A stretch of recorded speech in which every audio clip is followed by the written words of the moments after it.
Que los médicos están afrontando una nueva semana de jornada de huelga a nivel nacional en protesta por el anteproyecto de ese nuevo estatuto marco que impulsa el Ministerio de Sanidad. Se trata de la 5ª semana de huelga. Vamos a conocer y a saber cuándo será la próxima, porque eso dependerá un poco de los acuerdos, ¿no?, a los que se llegue en esa mesa. En Castilla-La Mancha están llamados a participar en esta huelga cerca de 7.500 facultativos que reclaman ese marco laboral específico para la profesión, con mejoras en las guardias, condiciones salariales, medidas que permitan reducir esa sobrecarga asistencial. Hablamos ya sobre la situación con Sergio García, que es representante del Sindicato Médico. ¿Qué tal? Muy buenas, Sergio. Hola, buenos días.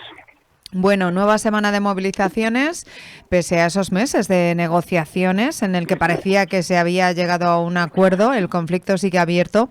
¿Por qué consideran que las reivindicaciones de los médicos no están del todo cerradas en ese estatuto, en esa propuesta, en ese anteproyecto? Bueno, pues porque el anteproyecto de ley del Estatuto Marco no contempla las particularidades de la profesión médica. Es decir, no contempla la jornada de los médicos y facultativos igual que el resto del personal, no contempla alguna reclasificación que hace justicia con la exigencia formativa que tenemos médicos y facultativos frente a otros grados sanitarios con los que no tenemos ningún problema, y en eso quiero insistir. Esto se puede haber convertido en una guerra entre profesiones sanitarias, si no lo es.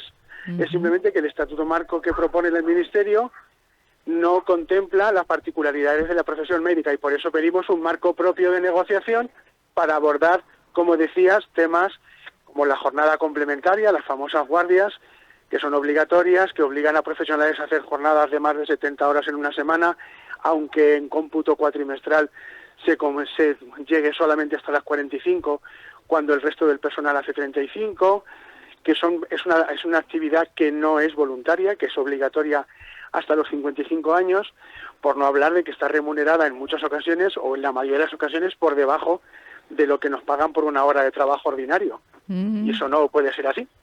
Y además desde el Ministerio se ha adoptado una postura bastante desleal. La ministra dice que los médicos estamos desinformando a nuestros compañeros y tal. No, es ella la que está generando desinformación, y su gabinete, que ha obligado a nuestros compañeros del comité de huelga a levantarse de la mesa por cuestiones casi ofensivas. O sea, ella, que ha sido médico, que ha trabajado, que ha hecho guardias, es la primera que no debería hablar de deslealtad, porque hace unos años ella estaba como delegada sindical detrás de la pancarta reclamando lo mismo que hoy nos niega a nosotros.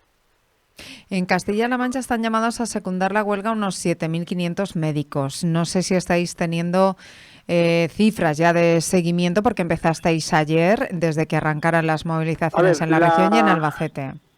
Las distintas gerencias no nos dan datos de participación. Eso desde el primer momento está centralizado en Toledo, y la consejería no brinda datos reales de participación. Nosotros contamos con la información que nos dan nuestros compañeros, los jefes de servicio, a los que quiero agradecer desde aquí su participación y su colaboración para darnos datos reales de participación. Hombre, es la segunda jornada de esta última semana de huelga, y a día de hoy no te puedo dar datos concretos. El seguimiento de la huelga se mantiene, a pesar de que se demora en el tiempo y de un poco la frustración y el hastío de la gente por la falta de respuesta del Ministerio. La gente sigue haciendo huelga. Se siguen suspendiendo actividades como consulta, pruebas diagnósticas, aunque insistimos en lo de siempre: la patología urgente y los servicios mínimos se están cumpliendo escrupulosamente, porque somos un colectivo especialmente concienciado y responsable, no que algo que es urgente no se puede quedar sin atender. Fíjate, uno de los puntos más sensibles es la regularización de las guardias médicas, que yo no sabía hasta que empezasteis con todo este movimiento, que no computan para luego la jubilación. Lo desconocía. A ver, eso exactamente no es que no computen, sino que el INS, a la hora de calcular el tiempo para la jubilación, computa días de trabajo. Hayas trabajado 8 horas o hayas trabajado las 24. Vale. Y entonces no es que no computen, es que el INS cuenta la mitad. Cuenta días trabajados. Trabajes las horas que trabajes ese día. Y nosotros lo que pedimos es que se aplique algún tipo de factor de corrección para que todo ese exceso horario se tenga en cuenta a la hora de una jubilación anticipada y con la pensión completa. Claro. No es que no computen, claro que están computadas, lo que pasa es que el INS cuenta días y a nosotros nos pagan horas. Y entonces estamos hablando de dos lenguajes diferentes.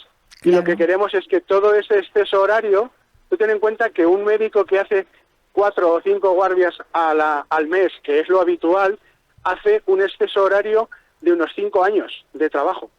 O sea, él pasa 5 años sumando horas, es como si estuviera 5 años trabajando más, y eso no se tiene en cuenta, no es que no computen, es que el INS cuenta días y nosotros nos computan horas, porque nuestra jornada es en horas. Entendido. Y hacemos un exceso horario que equivale a 4 o 5 años, porque, claro. porque un profesional que ya ha hecho ese trabajo no se puede jubilar con 4 o 5 años de antelación, porque ya ha hecho toda la jornada que debería hacer y que hace otro profesional que no hace guardias. Así es. Es que eso quizá ha habido un error por nuestra parte a la hora de explicar, pero no es que no computen. El eslogan es hora trabajada, hora computada, y no se trata de eso, es hora trabajada que tiene que tenerse en cuenta. Ese exceso horario no lo tienen que compensar de alguna manera, además de la penosidad que supone hacer guardias, que es estar 24 horas encerrado en el centro de trabajo a plena disposición. ¿Qué profesionales ahí están a plena disposición? Y luego, ahora ya eso se va sentando. El descanso después de una guardia ni siquiera es un derecho, es que es una obligación, que tú tienes que descansar, no puedes trabajar después de 24 horas. Eso durante años y años se ha tolerado, que un trabajador que salía de guardia después de 24 horas se quedaba a trabajar hasta mediodía el día siguiente. Afortunadamente eso ya es algo anecdótico, pero sigue presionándose a los residentes para que no libren una guardia en aras de su formación. Eso no puede ser. Amén de que el sueldo de un médico, de un facultativo, depende fundamentalmente de las guardias. Es el complemento, de ahí la palabra perversa de jornada complementaria. El complemento salarial que obtiene un facultativo haciendo ese horario es lo que le permite tener un sueldo que se aproxima muy de lejos a la media de los médicos y facultativos de la Unión Europea. Si no, el sueldo de un profesional que no hace guardias es ridículo. O sea, créeme, es ridículo. El sueldo base del médico está 200 euros por encima del salario mínimo interprofesional, que es donde está la raíz del problema económico. Luego hay otras cosas que son de los descansos y la calidad y la conciliación, que evidentemente haciendo esas jornadas maratonianas es imposible. Ya. Tras el acuerdo alcanzado con el SESCAM para recuperar la carrera profesional, esta reivindicación sí que ya ha salido de este conflicto que mantenéis a nivel regional. ¿Qué valoración estáis haciendo del avance, de todo lo que hay pendiente? A diferencia del Ministerio, el SESCAM sí está queriéndose sentar a negociar con el Sindicato Médico de Castilla-La Mancha. Llevamos ya 1 mes y medio largo de conversaciones. Estamos abordando un tema muy importante que son las plantillas deficitarias en hospitales como Almansa, Ellín, Villarrobledo, Tomelloso, Valdepeñas, Puerto Llano, porque somos una comunidad que tiene dificultad para atraer médicos de otras comunidades. La reactivación de la carrera va a suponer un incentivo y va a permitir que la gente se fije o quiera venir a trabajar con nosotros. Y ahora, en el marco de las negociaciones con el SESCAM, se está hablando de otras condiciones que son las jornadas, las retribuciones, un plan de choque para las listas de espera que esperemos que salga adelante. En fin, estaba abierto porque el conflicto con la comunidad autónoma sigue abierto. No es solamente un conflicto nacional, es un conflicto que tiene dos vertientes, una nacional, que tiene que ver con el estatuto, y otra con nuestra propia administración autonómica, en la que esperemos obtener un acuerdo que sea satisfactorio para todos, porque hay muchas cosas que dependen exclusivamente de la comunidad autónoma, y la Consejería y el Gobierno de la región tiene que poner la carne ahora en el asador para mejorar las condiciones de sus médicos si quiere dar una atención de calidad, porque como decimos en las manifestaciones, sin médicos no hay sanidad pública. ¿Las movilizaciones se suspenden durante el verano o tenéis pensado mantenerlas? No sé, y si las paráis, ¿cuándo se van a retomar? Durante los meses de verano la actividad parlamentaria cesa y entonces no tiene sentido continuar si no tenemos interlocutores válidos. La ministra ya se ha buscado un camino de salida, ya está en las listas de Más Madrid para las elecciones autonómicas, con lo cual la ministra, pues ella misma se ha excluido como interlocutora válida. A día de hoy el anteproyecto de ley está en el tejado del Consejo de Ministros y del Parlamento y bueno, pues tendremos que explorar con los distintos grupos políticos para que se pronuncien en si van a apoyar o no ese anteproyecto de ley y qué alternativas nos proponen. Evidentemente, las plantillas que están justas sería incompatible con los servicios mínimos y la huelga. Durante el verano creemos que no es oportuno continuar con las movilizaciones. Ya. En septiembre. Ya sabes tú que en Albacete todo se deja para después de la feria. Ya. Pues después de feria hablaremos y dependiendo de cómo estén las situaciones volveremos a la carga con nuestras movilizaciones. Si siguen sin ser atendidas, insisto, de forma seria y leal, porque el problema está en que esta señora y su gabinete dicen que negocian con nosotros, pero no es cierto. Se han cerrado, yo creo que son rehenes de los grandes sindicatos, que son los que han querido firmar el Estatuto Marco, porque a ellos les interesa que haya Toscafé, y los médicos y facultativos de este país nos hemos cansado del café para todos. Nosotros queremos que se contemplen nuestras particularidades. No vamos en contra de nadie, ni de la población, que eso lo hemos querido dejar siempre claro, ni contra otras profesiones sanitarias que son dignísimas y con las que trabajamos en equipo día a día.